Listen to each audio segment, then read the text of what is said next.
Trauma Therapist Podcast Plus listeners can listen to episodes early and ad-free right now. Become a Plus listener by going to Apple Podcasts, searching for the Trauma Therapist Podcast, and signing up today.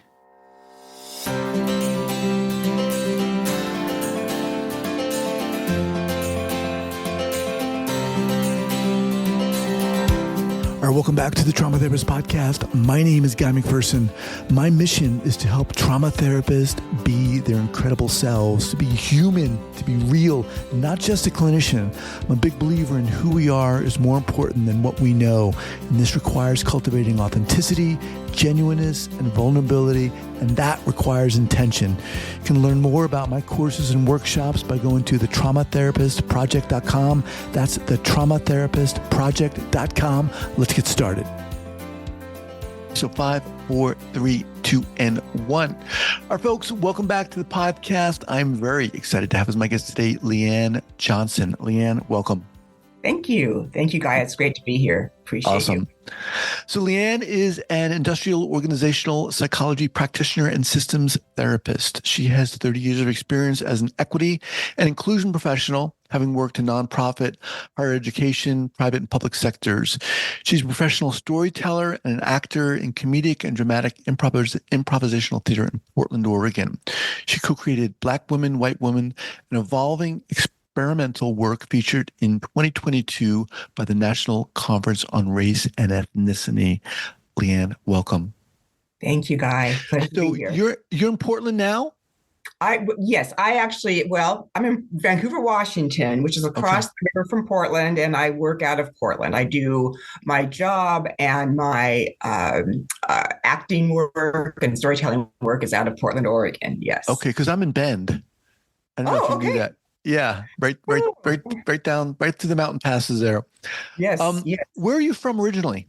I am originally from Portland, Oregon. Oh, cool. I lived in Portland until I was 10, and then family uprooted and went across the Columbia River to Vancouver, Washington, where I've lived ever since. Awesome. So really interesting bio. How did this start for you? How did this interest in organizational psychology, comedy, take us there? Okay, well, it's a roundabout pathway. And when I came out of university, I was actually a communications management major. And then I got involved with social justice work as a volunteer.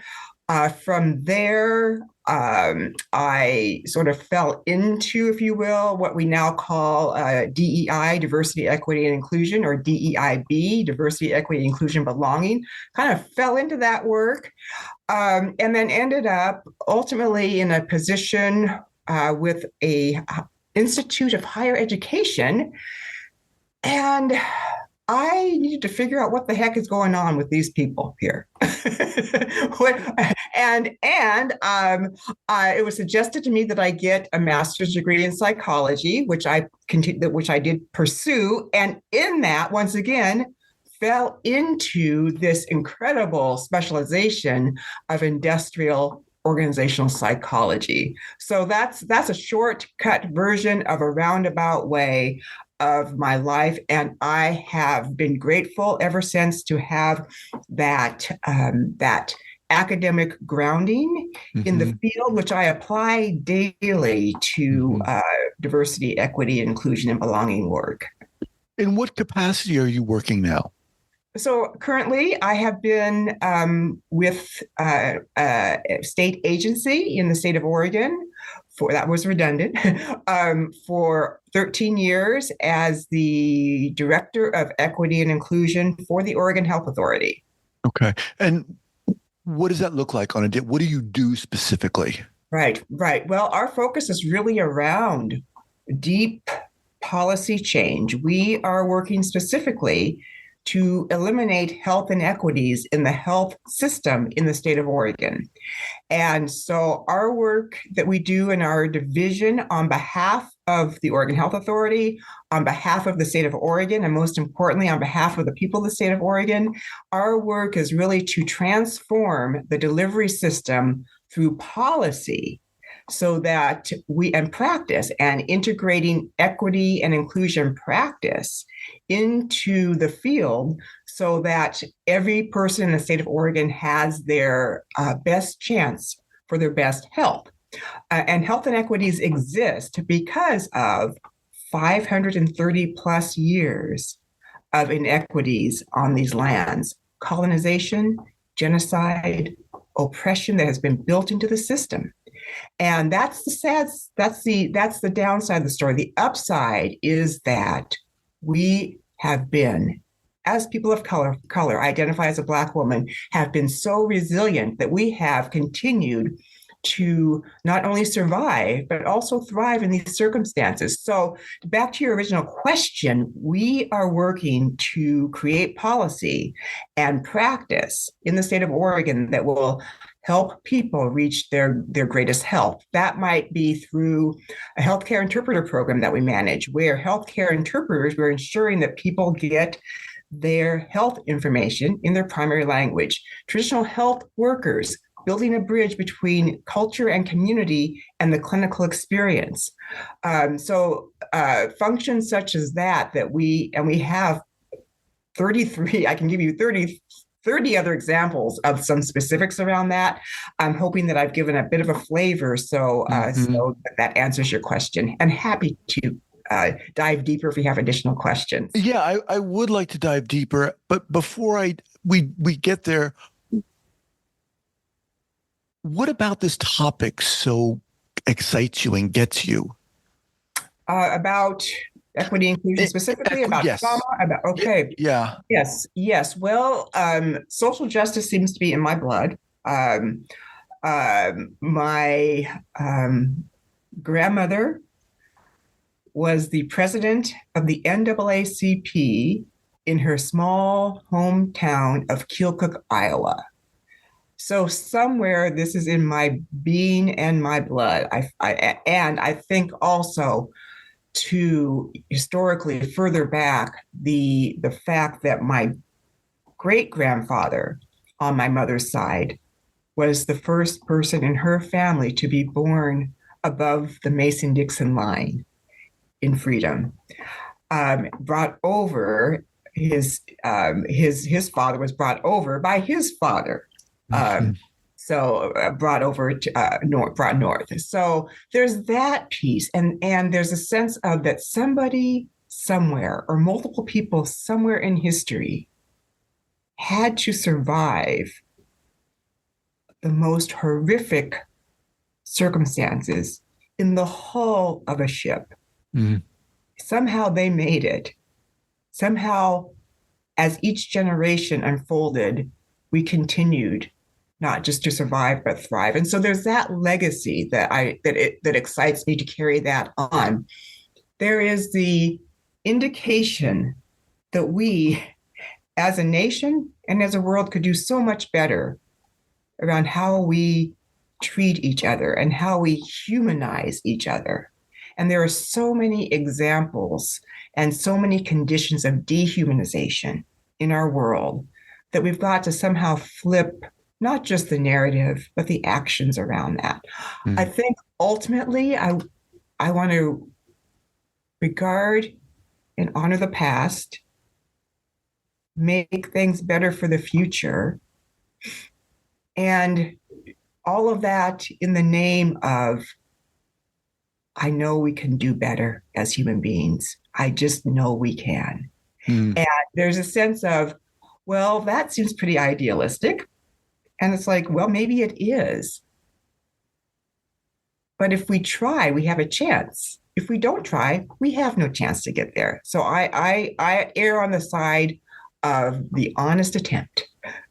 Well, that's super inspiring, and I really appreciate that. And I agree with everything you're saying. I'm a big proponent of, starting small in a sense with the person in front of us. Yes. And that makes such a difference. And, I can sit here and think of a lot of inequities, especially around the topic of health, but let's give us some examples. Let's get specific for our listeners here who might be wondering, maybe some people are saying, what inequity? What are you talking about? What inequities? My health insurance is fine. Right. Well, and if you're asking me to repeat and recite data, I want you to know I will not be able to recite specific numbers. That's not my forte. What I can say is that there are data that indicate both in state by state and nationwide that people of color, people from tribal communities have poorer health outcomes to the point where our lives are shortened. We have data that say, generally speaking, our lives are shorter than that of, let's say, white people because of health inequities. Now, some people, and that's one of just many, many data points. And we always have to remember that these data are about people. There's a person attached to those numbers, people and communities attached to those numbers.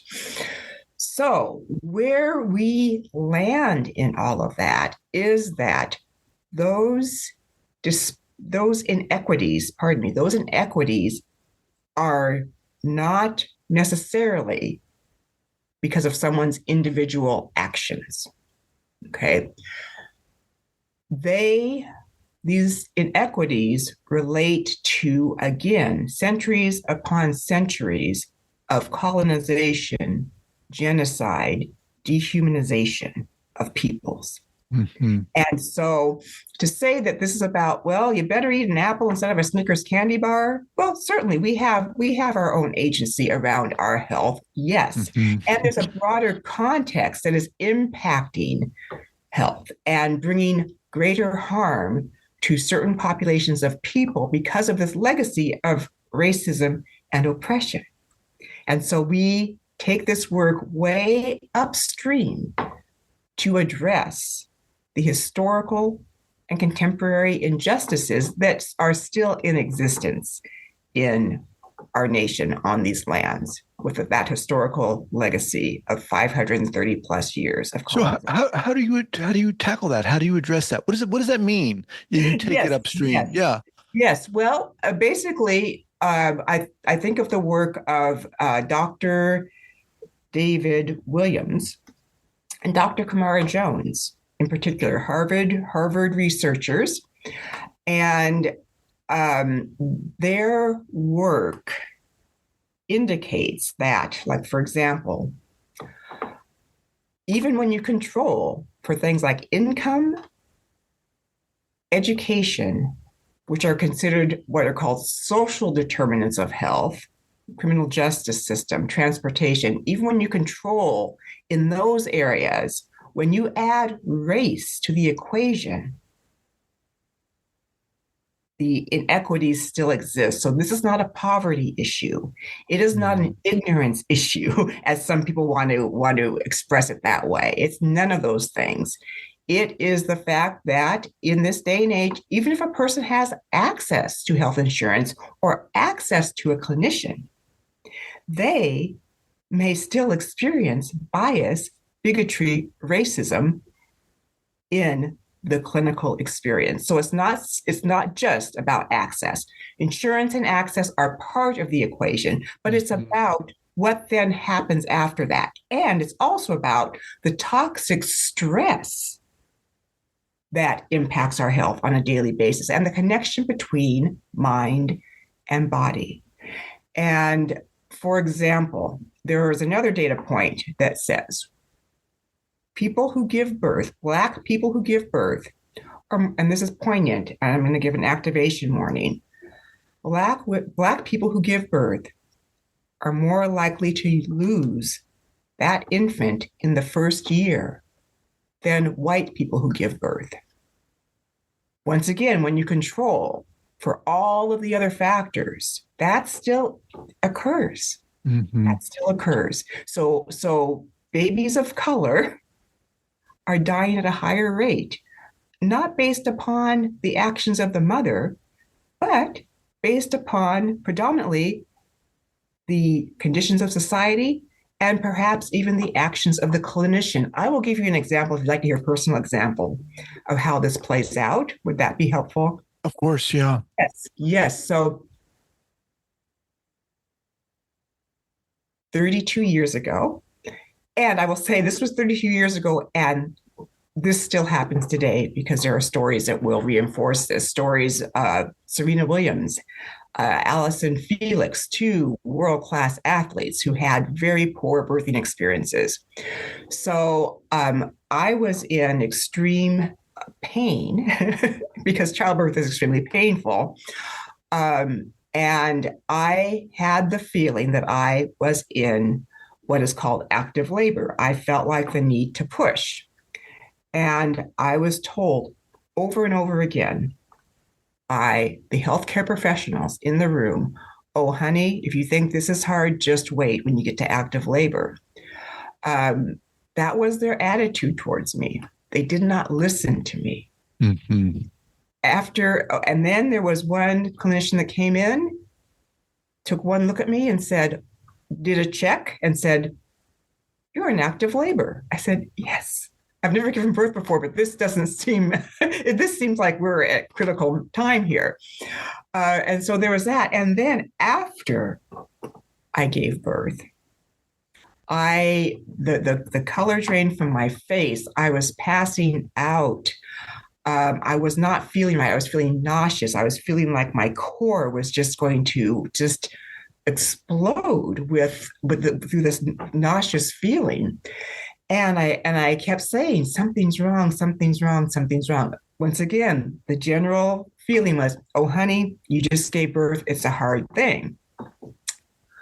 Again, one clinician out of a room full of clinicians walked in, took one look at me and knew something was wrong and went through an intervention, which I will not give the gory details around.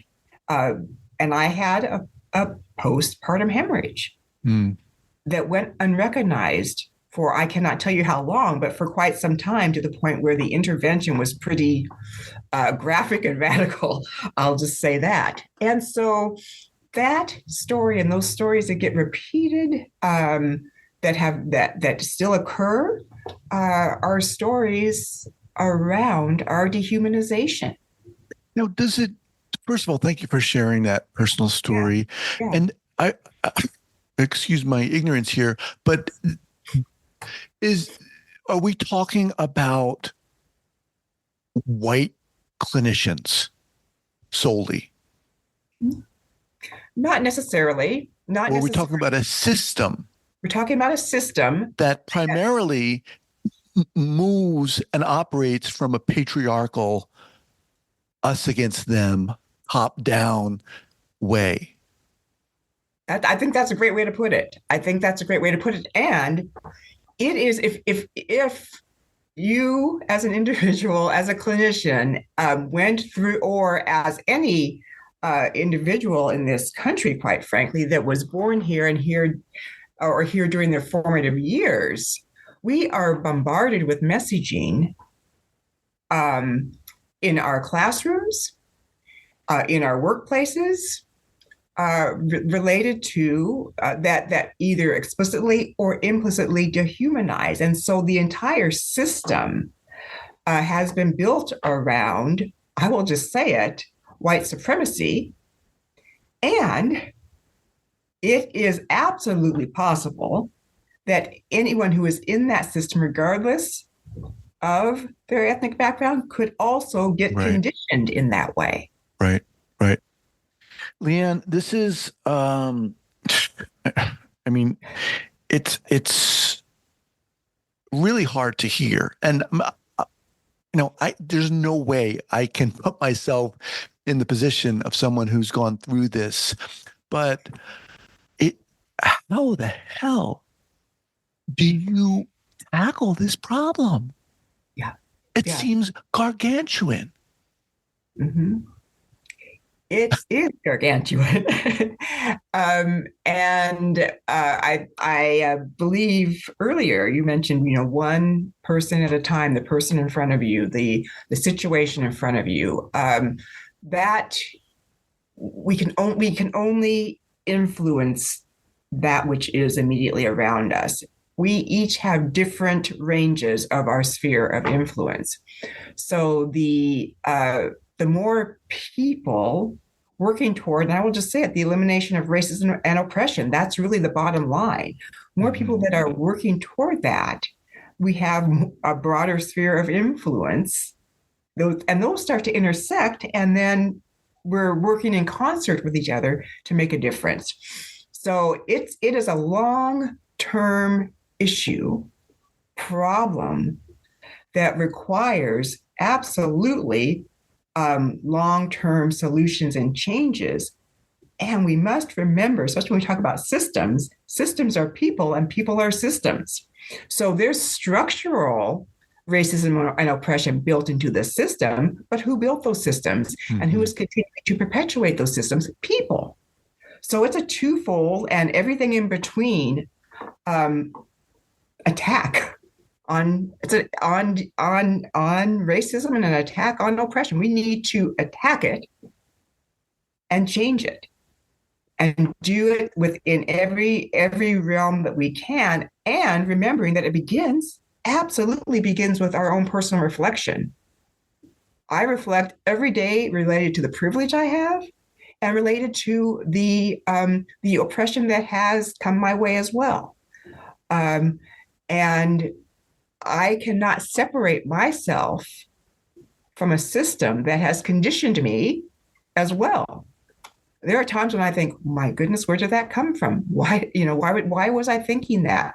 And it's that conditioning of the system. And so I, as an individual, need to be honest with myself. Each of us need to be honest with ourselves and begin to reflect on attitudes and behaviors and change behaviors. And that's all we can really do. We cannot, let me tell you this. For example, in a workplace, we can only address behaviors. We can't necessarily change a person's values or attitudes, but at the very least, we can have, for lack of a better word, accountability and compliance systems that help check behaviors. I would hope that people will take it further than that. And I can't control that. I can't control that outcome. And having that realization that I cannot control that outcome has been absolutely instrumental in me working to maintain within this as best I can my own mental health, quite frankly, and trauma. If we look at the state of things in terms of an arc over history, is there improvement? Has there been improvement? That's a good question, and it would depend on what frame one is coming from in that. When we regard our laws, civil rights law, gender affirming care that we just passed in the state of Oregon, the federal law that says people when we talk about national origin, and the Affordable Care Act, that people must receive their health information in their primary language if the program is receiving federal funds. So laws have definitely moved progressively to support the humanity of people. We can say that we have come a long, long way. And where we struggle in many ways, and one tension point is the fear of having conversations around this, so people do have the opportunity to change. And so it's a cliche, and often in this work we do say, a few moves forward, 3 moves forward, 1 move back, 2 moves forward, 4 moves back. We do, it's an ebb and flow. And we are seeing right now, I think, in our country, a resurgence of some lack of shame around having racist attitudes and racist behaviors, and that to me is a drawback. Those are moves backward as far as I'm concerned. As we kind of get ready to close out here, you talked a little bit about kind of maintaining a certain awareness individually. What would you say to the listeners, many of whom are therapists and coaches and survivors of sorts? What would you say to them in terms of things that they can do actively Mhm. to begin to be more aware of their own Mhm. attitudes and so forth? Hmm. Well, I there are many things that people can do. I think what's really important is what is your, reflect on what is your life experience. Um, have you had to uh, have you had to and I don't want I've used sort of violent language before. I'll use it again. Have you had to fight for your own humanity? Are there people in your life where they have had to?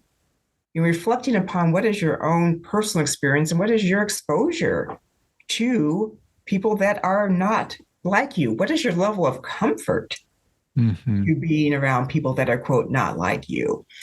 And reading is critical. Exposing yourself to new information. First and foremost, at the foundation of that is to get out of denial that racism and oppression do exist. We must get out of denial. Another one of my favorite researchers, Dr. Joy DeGruy, um, talks about the pathology of the American condition. The pathology is the denial that we come from a legacy of oppression, of genocide, of enslavement. Mm-hmm. We are not removed at all anymore from that as far as I am experiencing. And so understanding the history and the reality. And we have, I think, at times a crisis in critical thinking and a crisis in empathy. And so those are some tools we need to sharpen up a bit, as far as I'm concerned. I would really encourage, first and foremost, that reflection, though, Mm, and then appreciate that. working to do something different and working to test your assumptions. I'm always shocked at myself. I'm thinking, yeah, as I said earlier, where did that come from? And so, yeah, that's an assumption. That's something that was built into me in something that occurred 40 years ago. And so those Mm-hmm. are types of things. We can only be the culmination of our experiences, including our culture, including our lived experience. And so, how do we continue to broaden our lived experience to be more inclusive of people and to understand that there has been a deliberate narrative over history, over time, that persists to dehumanize people, to mark some people as less than? There are many examples of that are horrific in this day and age. And we've got to check that in ourselves. We have to check, where are we holding and regarding people as less than human. And I think we'd be surprised if each of us really sat with ourselves and reflected on that. Yeah, I appreciate that. I appreciate you. I really appreciate you coming on here and sharing your story and being vulnerable. I mean, that's what I'm hoping this podcast is about. If people are interested in getting in touch with you, how can they do that? What's the best way? Well, I'm almost 62 years old, and this is not necessarily an age thing, because I know many people that are they've got websites and all this. I don't have a website.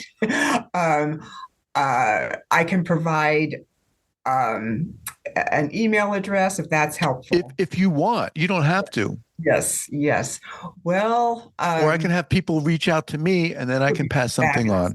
on. Okay. Yeah, I can do that. You I would can reach out to me via my website, traumatherapistpodcast.com, and I can send that off to you. Leann, do. love talking to you. You're welcome back here anytime. Oh, thank you. Yeah, I appreciate it. And you're just so friggin' inspiring. Love it. Yes. Well, Thank I you. thank you. Appreciate the opportunity and right back at you. I've appreciated the opportunity to connect and to talk. And so thank you. You're welcome. All right. We'll be in touch. All right. Thanks so much. Bye-bye. Take care.